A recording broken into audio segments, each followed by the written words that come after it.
Bueno, Bueno, bienvenidos a este estudio bíblico del libro de Isaías, que ya estamos bastante avanzados. Esta es la antepenúltima clase para finalizar el estudio del libro de este profeta Isaías.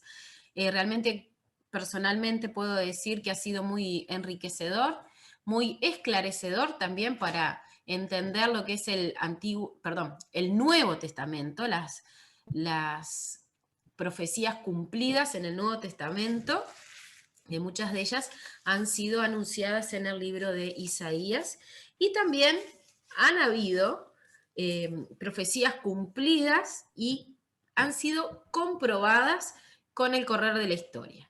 Y de estas vamos a hablar hoy, y que tiene que ver con la caída de Babilonia.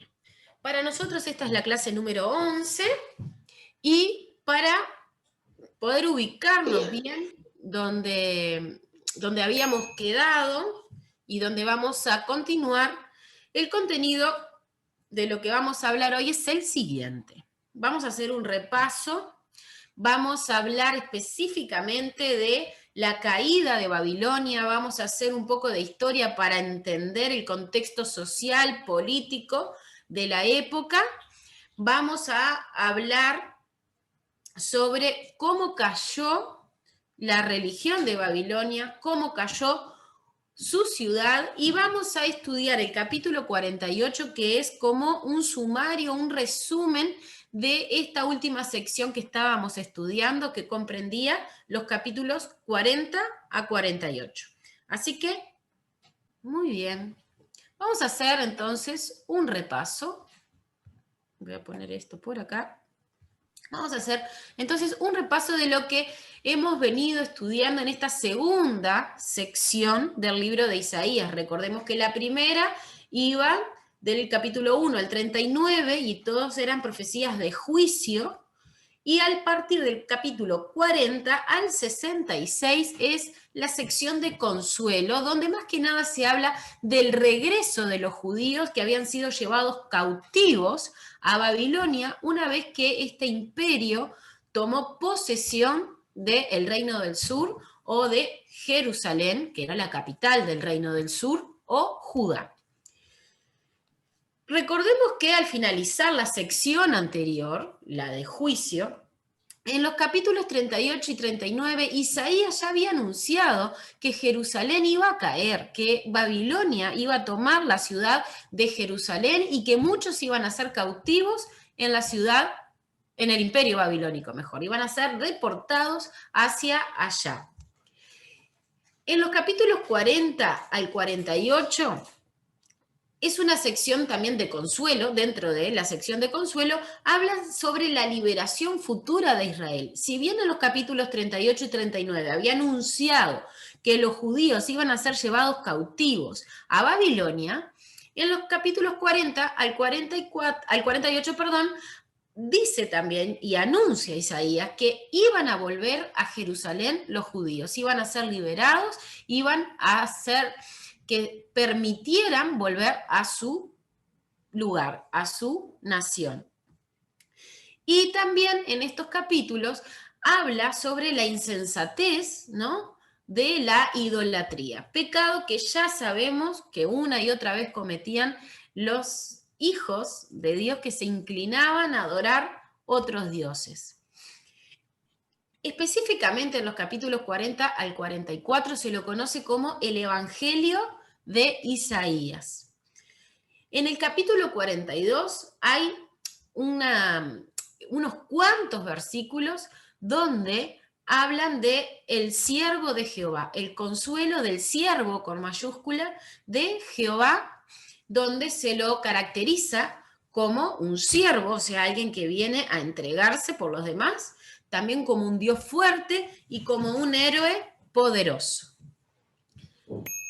Y tenemos que recordar también que Isaías predijo que en la liberación de Israel participaría como protagonista alguien que no conocía a Dios. Y este era el rey Ciro, rey de Persia, que si bien no había sido educado en las doctrinas divinas, no había sido educado desde su niñez acerca del Dios Todopoderoso, él fue se lo llamó como el ungido, él fue un instrumento en las manos de Dios para liberar al pueblo del Señor, ¿no? Al pueblo judío, de allí de Babilonia.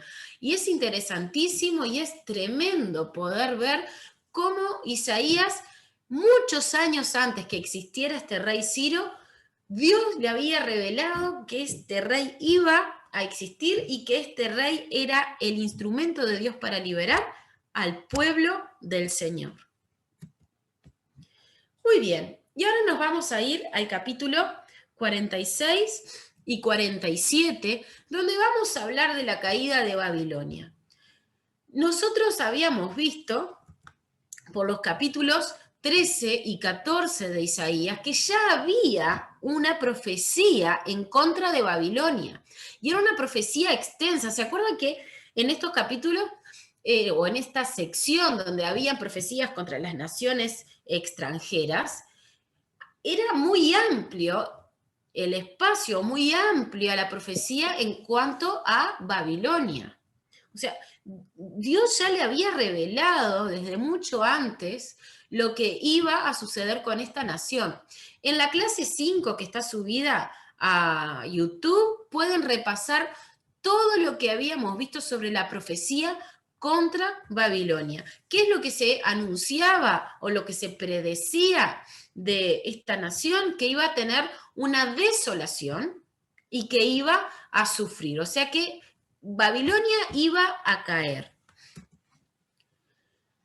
Ahora en estos capítulos 46 y 47, Isaías va a presentar un contraste, una comparación entre los ídolos de Babilonia y la salvación que ofrece el Dios Todopoderoso, el Dios verdadero o el Dios eterno. ¿Y qué es lo que pide? ¿Qué es lo que exhorta? ¿Qué es lo que sugiere? Es que el pueblo de Dios tiene que poner su confianza en Jehová. Que no pierdan la confianza en Jehová y que no caigan en contagiarse o en adorar a los dioses ajenos o a los dioses de los babilonios. ¿Cuál era el gran peligro? ¿Por qué estaban estas advertencias? Isaías estaba anunciando que Jerusalén iba a caer, que Babilonia los iba a conquistar y que muchos iban a ser deportados a Babilonia.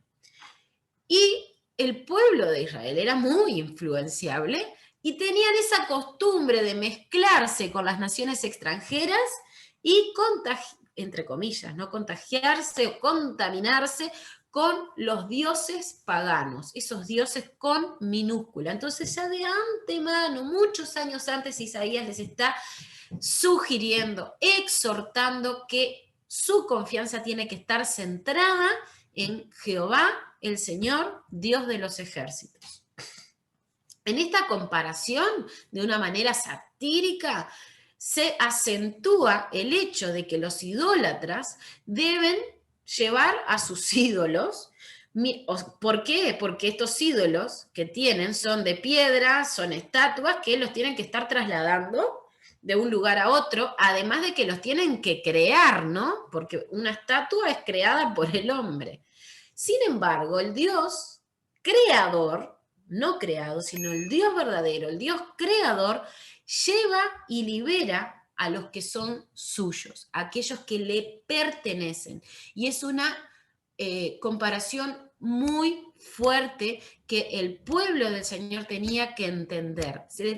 Les está diciendo, no se inclinen ante los dioses creados, sigan y confíen en el Dios creador.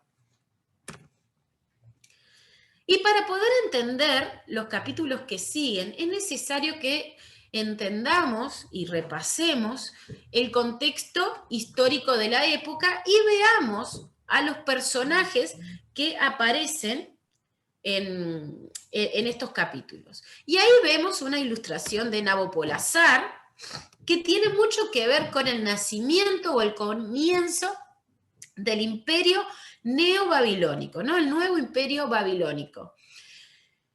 Habiendo ganado la independencia de los asirios, ¿por qué? Porque se acuerdan que el imperio poderoso de la época de Isaías eran los asirios que iban creciendo en fuerza militar cada vez más. Bueno, una vez que los neobabilónicos habían logrado la independencia de los asirios, Nabopolassar estableció el imperio neobabilónico. ¿Qué ciudad utilizó como capital? Babilonia. El imperio alcanzó su clímax o su cenit durante el reinado de Nabucodonosor II, que es el que más conocemos, ¿verdad? Sobre todo en el libro de Daniel, lo vemos mencionado varias veces. Y Nabucodonosor fue el que quedó en el lugar de Nabopolassar, ¿no? Así que el primer rey de Babilonia fue Nabopolassar, el que le siguió fue Nabucodonosor II. Y esto fue más o menos en el 605 a.C. Durante el reinado de Nabucodonosor II, que duró más o menos hasta el 562 a.C., el imperio babilónico tomó control de la ciudad de Babilonia, tomó control sobre la nación asiria, tomó control de Asia Menor, Fenicia, Israel y el norte de Arabia. O sea que ya a esta altura el imperio babilónico había extendido su territorio de manera exponencial. Ahí tenemos una figura de Nabucodonosor II. Entonces, vamos a hablar en los capítulos 46 y 47 la caída de Babilonia. ¿Cuándo cayó Babilonia? Lo vamos a ver ahora. Los reyes que estuvieron después de Nabucodonosor II, este que conocemos en el libro de Daniel, eran mucho menos capaces, se decía. No eran tan hábiles, no eran tan, no sé si decirles sabios o inteligentes, que Nabopolassar o Nabucodonosor. Y de a poco iban perdiendo fuerza. El imperio babilónico, a medida que iban cambiando de rey, iba perdiendo fuerza. Se dice que los reyes que estuvieron después de Nabucodonosor II ejercieron reinados bastante cortos. En la época que siguió después que Nabucodonosor II murió, dijimos entonces que el imperio babilónico tuvo 4 gobernantes diferentes. El último fue Nabonido, quien reinó desde el 556 hasta la caída de Babilonia, que fue en el 539 a.C. Así que el último rey del imperio babilónico fue Nabonido, que estuvo hasta la caída de Babilonia, que fue en el 539 a.C. ¿Cuándo terminó de existir Babilonia? 539 a.C. Nabonido reinó 17 años y se lo recuerda porque él tuvo la intención de restaurar las antiguas tradiciones arquitectónicas y culturales de la región. ¿Se acuerdan que Babilonia era realmente reconocida por sus construcciones y lo que pretendió Nabonido fue restaurar todas esas construcciones especiales, todo lo que tenía que ver con la arquitectura, intentó recomponerlo o restaurarlo. Y por eso se lo conoce a Nabonido como el rey de los arqueólogos. Sin embargo, era impopular entre sus súbditos, especialmente los sacerdotes de Marduk, reconstruir, ya que había suprimido el culto a Marduk, que era el dios patrón de Babilonia. Esto para tenerlo más o menos en cuenta y poder conocer a qué se inclinaba cada uno de los reyes. Pero ¿qué nos tiene que quedar como concepto? Que el imperio babilónico tuvo 2 reyes fuertes, que fue Nabopolassar y Nabucodonosor II. Y después de ellos, cada vez iban teniendo menos fuerza e iban perdiendo poder en su imperio. Cuando cae Babilonia, en el 539 a.C. ¿Cuál es otro personaje que aparece en estos capítulos? Es Ciro que después lo conocimos como Ciro el Grande, cuando estas profecías de Isaías se cumplieron. ¿Quién era Ciro? Mientras iba cayendo o perdiendo fuerza el imperio babilónico, iba ganando poder y territorio los persas. Ellos iban aumentando en número, en fuerza militar, y al fin y al cabo iban aumentando el liderazgo en la región. ¿Y quién era el gran líder? Era Ciro el Grande. En el año 549 a.C., los medos fueron derrotados por los persas, que luego procedieron a conquistar el territorio alrededor de Babilonia. Finalmente, en el año 539 a.C., la ciudad de Babilonia fue tomada por los persas. Los últimos días de Babilonia marcaron el final del imperio neobabilónico. ¿Cómo nos basamos o qué tenemos nosotros como evidencia sobre esta historia? Bueno, tenemos escritores griegos, uno fue Heródoto y otro fue Jenofonte, que es muy mencionado. Bueno, ellos informaron que Babilonia cayó después de que fuera asediada o atacada por los persas. Por otro lado, el cilindro de Ciro, ¿no?, que era un lugar donde se documentaban todos los hechos, y además la crónica de Nabonido, afirman que Babilonia fue conquistada por los persas sin lucha alguna, ¿no? Se rindieron, lo tomaron, pero no por la fuerza. Solo quizás para agregar y tener presente y para acordarnos, esto fue también la profecía de Daniel, de la estatua, donde iba empezando por la cabeza de oro y después venían los medo-persa, que era ya el torso, vamos a decir así, para ir teniendo otras profecías. Ya, más adelante vamos a estudiar todo lo que tiene que ver con las profecías de Daniel también, que es otro profeta mayor, y donde aparece esta imagen, una estatua que en sus diferentes partes va mostrando los diferentes tiempos en los que fue viviendo el pueblo de Israel. Muy bien. Ahora vamos a ver la Biblia y el fin de Babilonia. La caída de Babilonia, que recordemos que fue en el 539 a.C., es muy importante para la historia bíblica. Se menciona en varios libros del Antiguo Testamento. En el libro de Isaías se cuenta una historia similar a la que se encuentra en el cilindro de Ciro. O sea, lo que está escrito en la Biblia tiene mucho que ver con lo que está documentado en el cilindro de Ciro. Y en lugar de Marduk, que fue el dios, ¿se acuerdan?, de cabecera de Babilonia. Bueno, en el lugar donde iba Marduk fue el dios de Israel quien eligió a Ciro.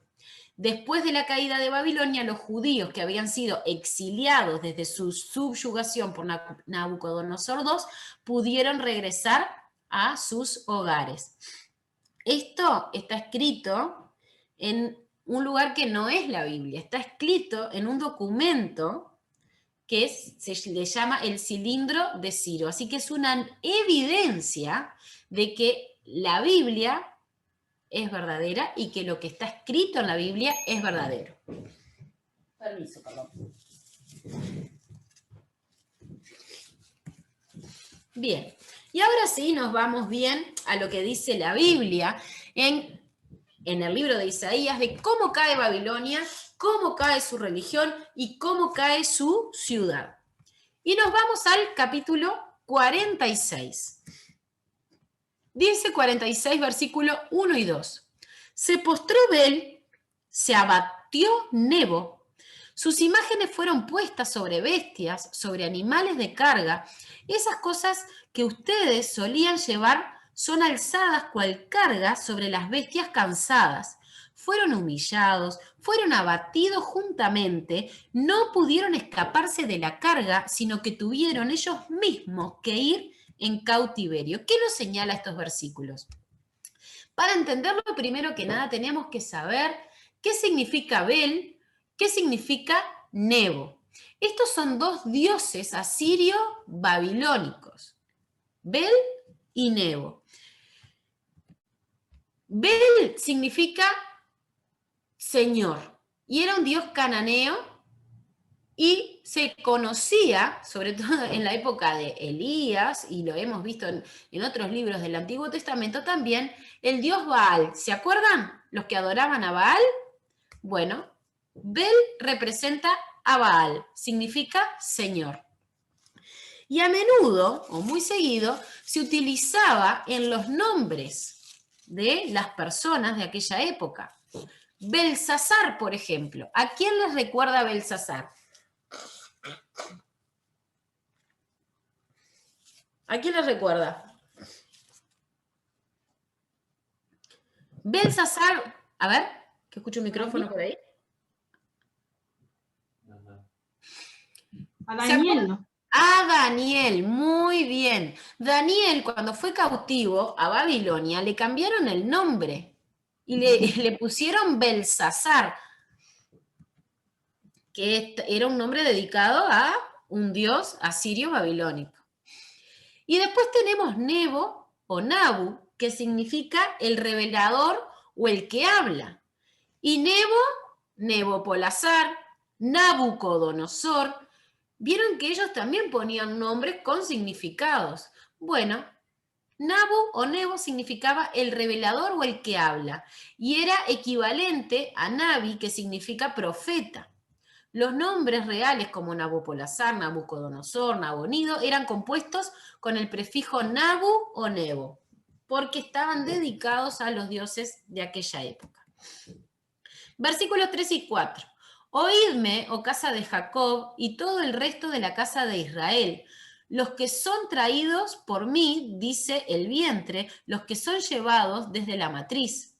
Y hasta la vejez yo mismo, y hasta las canas los soportaré yo. Yo hice, yo llevaré, yo soportaré y guardaré. ¿Qué podemos destacar acá?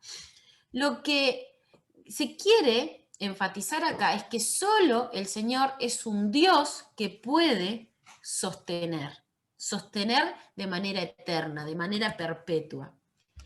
Y aunque acá quiere comparar con el cuidado de Dios con el cuidado de una madre. Nosotros sabemos que las madres tenemos a nuestros bebés y prácticamente continúan siendo parte de nuestro cuerpo cuando son bebitos, cuando van creciendo, ¿no? Más o menos hasta los 2 años prácticamente están pegados a nosotros, ya sea porque les damos de amamantar o porque los estamos cuidando, porque tienen alguna manita que otra y están a upa nuestro, como acostumbramos a decir. Pero una vez que van creciendo, ya empiezan a caminar solos y se van haciendo cada vez más independientes. Ya no hay que darles de comer en la boca, ya pueden comer solos, ya no hay que ponerle pañales, ya van al baño solos. Bueno, ¿qué es lo que quiere decir acá el Señor? Se compara con el cuidado de la madre. Dios permanece cerca de los suyos y está al cuidado de los suyos hasta el final de la vida. ¿Esto qué significa, hablando a lo criollo? Que mientras estemos conectados con el Señor, mientras estemos decididos a hacer su voluntad, el Señor nos lleva a upa suyo hasta nuestra vejez, hasta el final de nuestras vidas. Y esto es algo realmente precioso. ¿Qué pasó acá? Y acá estamos señalando algunas palabras que dice el Señor. Los soportaré, los llevaré, los soportaré, dice de nuevo, y los guardaré. Todas estas palabras, ¿qué es lo que nos quiere decir el Señor? Que Él es capaz de todo eso y mucho más. Él nos puede soportar, Él nos puede llevar, Él nos puede guardar. No así los dioses asirio-babilónicos, ni Bel ni Nebo. Es al revés. La gente los tenía que llevar a ellos de un lado para otro porque eran dioses de piedra. Versículos 5 al 11 del capítulo 46. ¿A quién me asemejan y me igualan y me comparan para que seamos semejantes? Sacan oro de la bolsa y pesan plata con balanza, alquilan un platero para ser un dios de ello, se postran y adoran. Se lo echan sobre los hombros, lo llevan y lo colocan en su lugar. Allí se está y no se mueve de su sitio. Le gritan y tampoco responde ni libra de la tribulación. Acuérdense de esto y tengan vergüenza. Vuelvan en ustedes, prevaricadores. Acuérdense de las cosas pasadas desde los tiempos antiguos, porque yo soy su Dios, y no hay otro Dios, y nada hay semejante a mí, que anuncio lo por venir desde el principio, y desde la antigüedad lo que aún no era hecho, que digo, mi consejo permanecerá y haré todo lo que quiero, que llamo desde el oriente al ave, y de tierra lejana al varón de mi consejo. Yo hablé y lo haré venir. Lo he pensado y también lo haré. Dios no quiere que lo comparen con nadie. Dios no tiene a nadie que se le pueda decir es parecido o es un par. No lo tiene. Nadie puede hacer lo que hace el Dios Todopoderoso. Y a mí me llama mucho la atención y realmente, como estamos viviendo muchos años después de la profecía de Isaías le está diciendo, yo soy el único que les puede anunciar el porvenir, lo que va a venir después. Imagínense, Isaías estaba profetizando, estaba anunciando lo que iba a suceder 150 años después. O sea, realmente estaba llamando la atención el Señor de que escuchen lo que les digo a través de Isaías, porque todo esto se va a cumplir. No me comparen con esos dioses de piedra. Yo soy único, yo soy verdadero, confíen en mí. Y en los versículos 12 y 13, óiganme, duros de corazón, que están lejos de la justicia, haré que se acerque mi justicia, no se alejará y mi salvación no se detendrá, y pondré salvación en Sión y mi gloria en Israel. El Señor Dios es la única fuente de libertad, es la única fuente de liberación. No hay otra manera, no hay un sustituto, el único que nos da libertad es el Señor. Y continuamos y nos vamos al capítulo 47. Y vamos a ver los primeros versículos, los primeros 4 versículos. Desciende y siéntate en el polvo, virgen hija de Babilonia. Siéntate en la tierra sin trono, hija de los caldeos, porque nunca más te llamarán tierna y delicada.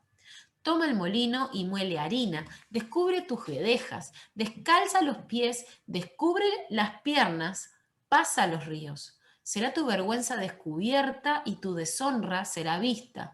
Haré retribución y no se librará hombre alguno. Nuestro Redentor, Jehová de los ejércitos, es su nombre, el Santo de Israel. ¿Qué vemos acá que está anunciando en estos versículos? La caída de Babilonia. Va a ser puesta en vergüenza toda aquella gloria que tenía por sus construcciones, por su fuerza política, por su fuerza militar. Todo eso iba a caer. Y de una manera muy poética, Isaías está anunciando lo que le iba a pasar tiempo después a esta nación. Versículos 5 y 6. Siéntate, calla y entra en tinieblas, hijas de los caldeos, porque nunca más te llamarán señora de reinos. Me enojé contra mi pueblo, profané mi heredad y los entregué en tu mano. No les tuviste compasión porque el anciano agravaste mucho tu yugo. Sobre el anciano, ¿no? ¿Qué es lo que se destaca acá? La crueldad que tuvo Babilonia ante los más débiles, ¿sí? Versículo 7. A ver, que tengo que correr esto. Para siempre seré señora y no has pensado en esto, ni te acordaste de tu postrimería. Eso fue lo que dijo Babilonia, ¿no? ¿Qué se destaca acá? Que ellos eran muy altivos. Esa soberbia que tenía Babilonia iba a llegar a su fin. Oye pues ahora esto, mujer voluptuosa, tú que estás sentada confiadamente, tú que dices en tu corazón, yo soy y fuera de mí no hay más, no quedaré viuda ni conoceré orfandad. Bueno, este culto de sí misma que tenía el imperio babilónico o en la ciudad de Babilonia se iba a terminar. Estas dos cosas te vendrán de repente en un mismo día, orfandad y viudez. En toda su fuerza vendrán sobre ti, a pesar de la multitud de tus hechizos y de tus muchos encantamientos, porque te confiaste en tu maldad, diciendo, nadie me ve. Tu sabiduría y tu misma ciencia te engañaron, y dijiste en tu corazón, yo y nadie más. Vendrá pues sobre ti mal, cuyo nacimiento no sabrás. Caerá sobre ti quebrantamiento, el cual no podrás remediar, y destrucción que no sepas vendrá de repente sobre ti. ¿Qué vemos acá? La frustración que iba a vivir Babilonia. Estate ahora en tus encantamientos y en la multitud de tus hechizos, en los cuales te fatigaste desde tu juventud. Quizás podrás mejorarte, quizás te fortalezcas. Te has fatigado en tus muchos consejos. Comparezcan ahora y te defiendan los contempladores de los cielos, los que observan las estrellas, los que cuentan los meses para pronosticar lo que vendrá sobre ti.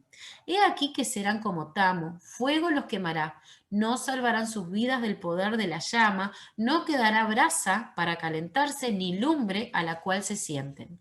Así te serán aquellos con quienes te fatigaste, los que traficaron contigo desde tu juventud, cada uno irá por su camino, no habrá quien te salve. Acá lo que vemos es la desolación final que iba a sufrir el imperio babilónico, anunciado muchos años antes que se cumpliera.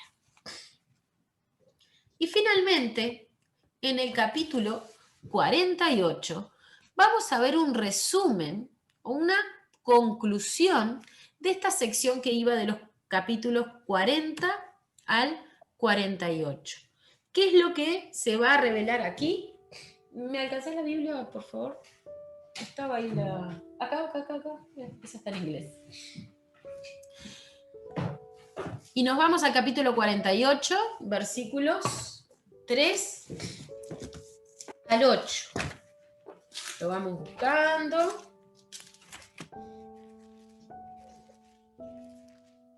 Ya estamos bastante avanzados. Versículos 3 al 8 del capítulo 48. Lo que pasó ya antes lo dije, y de mi boca salió, lo publiqué, lo hice pronto y fue realidad. Por cuanto conozco que eres duro y barra de hierro tu cerviz y tu frente de bronce. Te lo dije ya hace tiempo, antes que sucediera te lo advertí, para que no dijeras mi ídolo lo hizo, mis imágenes de escultura y de fundición mandaron estas cosas. Lo oíste y lo viste todo, y no lo anunciaste. Ahora pues te he hecho oír cosas nuevas y ocultas que tú no sabías. Ahora han sido creadas, no en días pasados ni antes de este día las habías oído, para que no digas, he aquí que yo lo sabía. Sí, nunca lo habías oído ni nunca lo habías conocido. Ciertamente no se abrió antes tu oído, porque sabía que siendo desleal habías de desobedecer, por tanto te llamé rebelde desde el vientre. El Señor es el único que puede predecir el futuro. Cuando un profeta realmente es de Dios, se cumplen las palabras que anuncia. Y con esto tenemos que tener mucho cuidado aún en nuestros días, porque hay muchos que se autodenominan profetas y nos hablan en el momento. Hay que tener mucho cuidado cuando recibimos una profecía de estas y hay que esperar en el Señor. Si es de Dios, se va a cumplir. Y si no es de Dios, va a volar como el tamo. Y esto lo había anunciado en los versículos anteriores, ¿verdad? Que Él es el único que puede predecir. También en esta sección, en estos capítulos, Dios quiso decir que los ídolos no pueden hacer lo que Él hace. Lo vemos en el versículo 5, ¿no? Te lo dije ya hace tiempo, antes que sucediera, te lo advertí para que no dijeras que hay otros dioses mayor que Él. Israel ha sido puesto en el horno de la aflicción para ser refinado. Versículo 10 dice, he aquí te he purificado, y no como a plata, te he escogido en horno de aflicción. Israel el pueblo de Dios era un diamante en bruto. Y para que salga reluciente o refinado, tenía que padecer la deportación a Babilonia. ¿Cuál fue el propósito de Dios al permitir que ellos fueran conquistados y llevados a Babilonia? Fue a reafinar ese diamante del pueblo de Dios. Otra cosa que reafirma el Señor en el capítulo 48, versículo 13, es que Él es el creador. Él no es creado, Dios es el creador. Dice el versículo 13, mi mano fundó también la tierra y mi mano derecha midió los cielos con el palmo. Al llamarlos yo, comparecieron juntamente. La voz del Señor, el poder de Dios fue el que creó todo lo que nos rodea. Y en el versículo 20 se destaca que el pueblo saldrá de Babilonia para que todo el mundo supiera que Dios había redimido a su gente. Dice el versículo 20, salgan de Babilonia, huyan de entre los caldeos, den nuevas de esto con voz de alegría, publíquenlo, llévenlo hasta lo postrero de la tierra y digan, redimió Jehová a Jacob su siervo. Fue de milagro que ellos volvieron a su tierra. ¿Por qué de milagro? Porque un rey que no conocía al Señor, que no tenía una simpatía especial con él, dejó y liberó a los judíos.